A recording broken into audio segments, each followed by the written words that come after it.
Now here is a practical technique. The first thing you do, you must know exactly what you want in this world.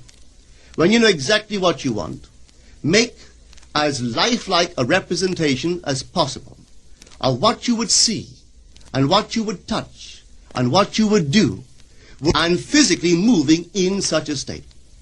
For example, suppose I wanted a home, but I had no money, but I still know what I want. Without taking anything into consideration, I would make as lifelike a representation of the home that I would like, with all the things in it that I would want.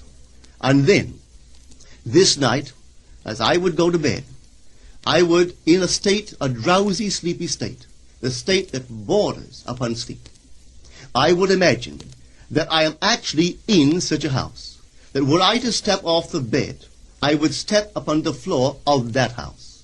Were I to leave this room, I would enter the room that is adjacent to my imagined room in that house. And while I am touching the furniture and feeling it to be solidly real, and while I am moving from one room to the other in my imaginary house, I would go sound asleep in that state. And I know that in a way I could not consciously devise, I would realize my house. I have seen it work time and time again. If I wanted promotion in my business, I would ask myself what additional responsibilities would be mine were I to be given this great promotion. What would I do? What would I say? What would I see? How would I act? And then in my imagination, I would begin to see and touch and do and act as I would outwardly see and touch and act were I in that position. If I now desired the mate of my life, were I now in search of some wonderful girl or some wonderful man, what would I actually find myself doing that would imply that I have found my state? For instance, suppose now I was a lady. One thing I would definitely do, I would wear a wedding ring. I would take my imaginary hands, and I would feel the ring that I would imagine to be there. And I would keep on feeling it until it seemed to me to be solidly real. I would give it all the sensory vividness I am capable of giving anything. And while I am feeling my imaginary ring, which implies I am married, I would sleep. This story is told us in the Song of Songs, or the Song of Solomon. It is said, "At night on my bed, I sought him whom my soul loveth. I found him whom my soul loveth, and I would not let him go until I brought him into my mother's house, right into the chamber of her that conceived me." If I would take that beautiful poem and put it into modern English, into practical language, it would be this. While sitting in my chair, I would feel myself right into the situation of my fulfilled desire. And having felt myself into that state, I would not let it go.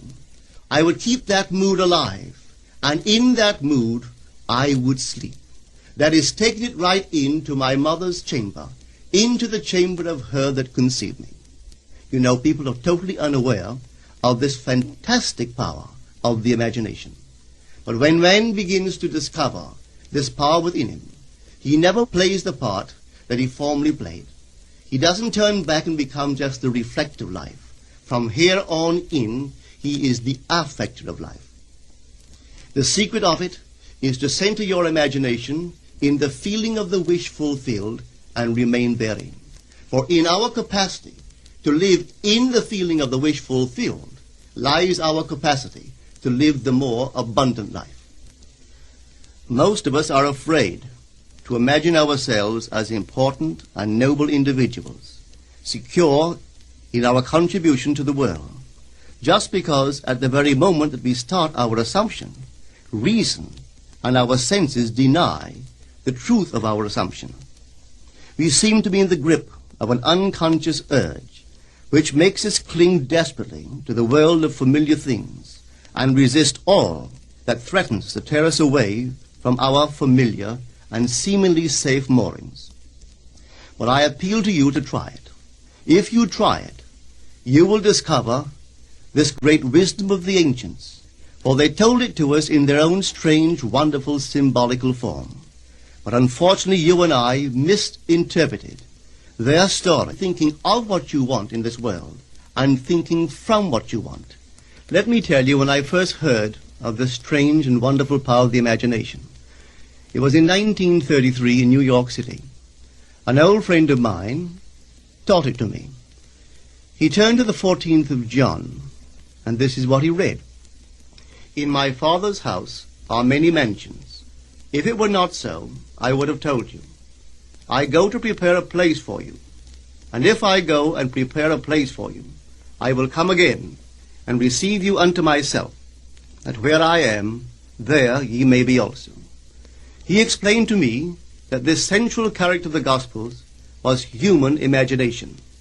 That mansion was not a place in some heavenly house, but simply my desire. If I would make a living representation of the state desired, and then enter that state and abide in that state, I would realize it. At the time, I wanted to make a trip to the island of Barbados in the West Indies, but I had no money. He explained to me that if I would that night, as I slept in New York City, assume that I was sleeping in my earthly father's house in Barbados, and go sound asleep in that state, that I would realize my trip. Well, I took him at his word and tried it. For 1 month, night after night, as I fell asleep, I assumed I was sleeping in my father's home in Barbados. At the end of my month, an invitation from my family came, inviting me to spend the winter in Barbados. I sailed for Barbados the early part of December of that year. From then on, I knew I had found this Savior in myself. The old man told me that it would never fail. Even after it happened, I could hardly believe that it would not have happened anyway. That's how strange this whole thing is. On reflection, it happens so naturally. You begin to feel or to tell yourself, well, it would have happened anyway. And you quickly recover from this wonderful experience of yours. It never failed me if I would give the mood, the imagined mood, sensory vividness. I could tell you unnumbered case histories to show you how it works. But in essence, it's simple.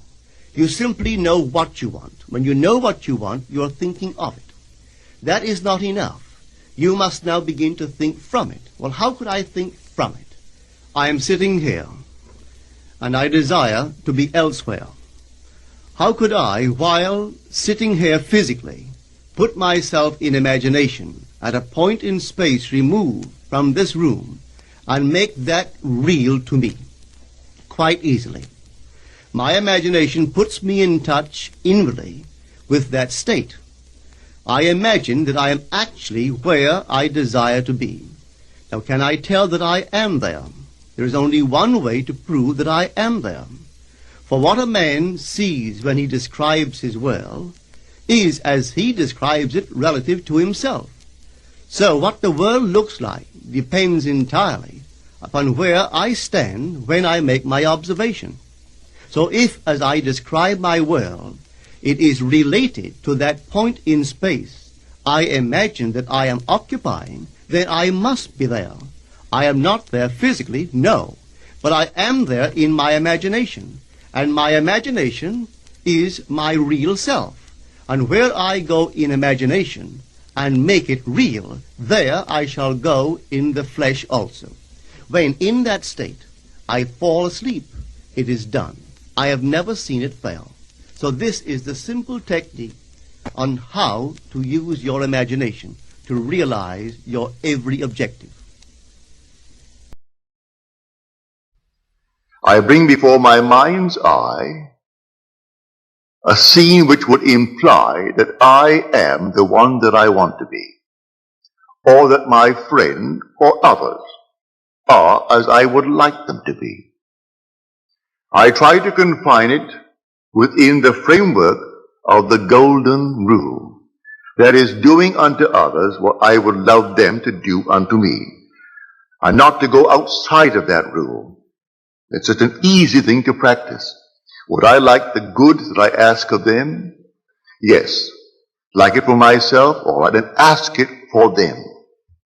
Bring them before your mind's eye and dare to assume that what you are seeing in your mind's eye is true.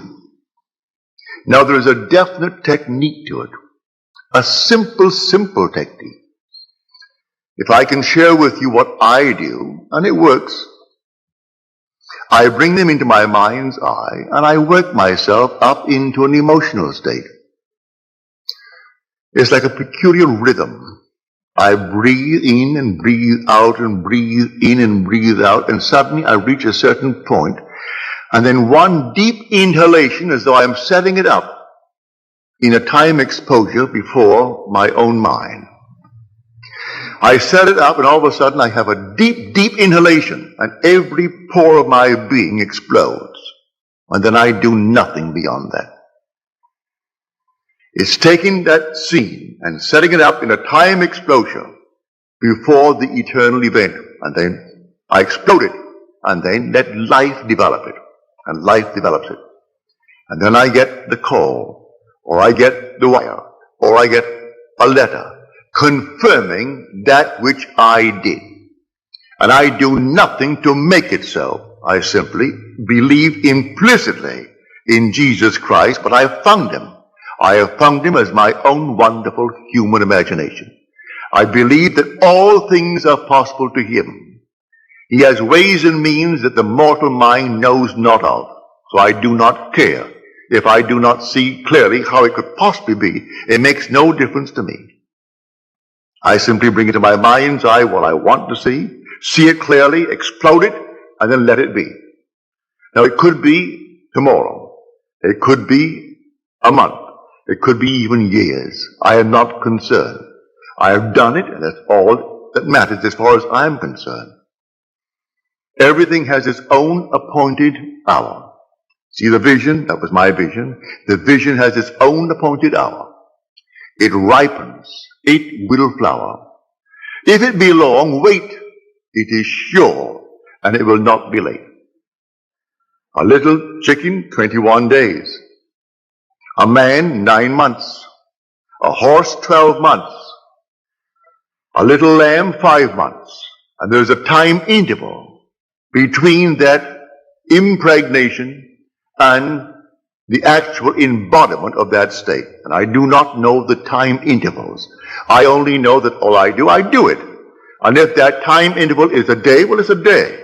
If it's going to be a month, let it be a month. I do not know the time intervals between my vision of you being the one that you want to be and you becoming that which I have assumed that you are. I do not know the time interval.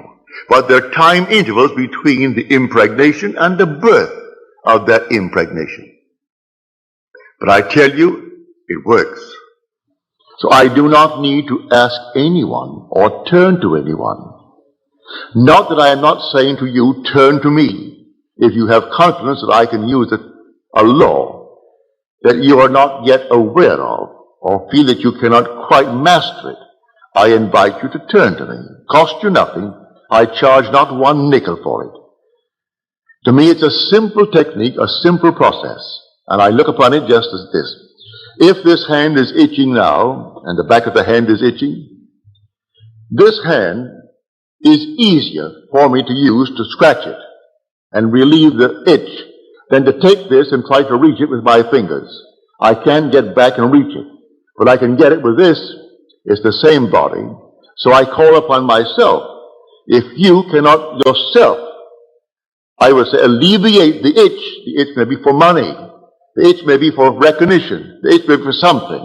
Well, then ask the one in whom you have confidence. If you have confidence in the speaker, all right, ask me. I tell you, I don't charge. I do not charge 1 penny, neither do I accept any money. I don't. You simply, if you feel like it, you ask me. And I will, to the best of my ability, simply feel within myself that things are as you desire them to be, providing it comes within the code of what I call my ethical code, that it is not at the expense of another aspect of my being. Don't ask me to hurt anyone in this world, because I could not. I would not ask anyone to be hurt. But if you want recognition in this world, you want money in this world, you want comfort in this world, I see nothing wrong in that, because these things I would want for myself. So I put them within the frame of the golden rule and ask for them. It's a simple, simple technique. So let us discuss how things are brought into being. Well, how are they brought into being? By your own wonderful imaginal acts. That's how they're brought into being. Because your imagination is God. Your imagining, that is God in action. Do you know what you would love for yourself and for your loved ones in this world? Assume that you have it. And that assumption, though at the moment, is denied by your senses, denied by reason. If you persist in it, because you believe in Him, it will harden into fact. And no power in the world can stop it. It can't stop it. But I can tell you the interval of time between your assumption and its hardening into fact. But I promise you from experience, it will harden into fact. But do it in love. May I tell you? Whenever you are in doubt, do the loving thing. And you've done the right thing. If ever in doubt, ask a very simple question. Would I like it done to me? If you can answer in the affirmative, then do it. And you cannot go wrong if you use that as your guide. Now, before we go into the silence, let me once more try to explain this simple, simple technique. You will have to practice it and use your own rhythm. You don't have to be in church to do it. You can be sitting here tonight. You can be at home listening to nice music. You can be simply relaxing with a drink. It doesn't matter what you're doing and where you are, but want to do it. Get into a lovely, quiet, relaxed frame. No so-called holy attitude. Forget that. You're holy when you're in love. God is love. So you would love it for someone else. That is all that you need. That mood. Wouldn't it be wonderful if she actually had it? If he had it? If they had it? Also, you know exactly what you want now. And then you imagine you are seeing them. You can see them in your mind's eye and see them vividly. And then breathe yourself into a rhythm. They're telling you that they have it. And you're getting yourself worked up emotionally because they're telling you that they have exactly what you know they would want in this world. And then you reach a certain point and you explode. Something actually goes out of you. It's power. You work yourself up into a certain emotional state and then suddenly you explode. And you feel everything go out. And you cannot repeat it. There's no desire to repeat it. It was an actual psychic, sexual act. But there's no physical act. There is no evidence of any physical act. But it's the same thrill that you would were it a physical act. Work yourself right up into that state and then let it go. And do not raise one finger to make it so, any more than you would after impregnation. What can you do after pregnancy is taking place? Nothing. Leave it alone and let it take place in its own good time. Now let us go into the silence.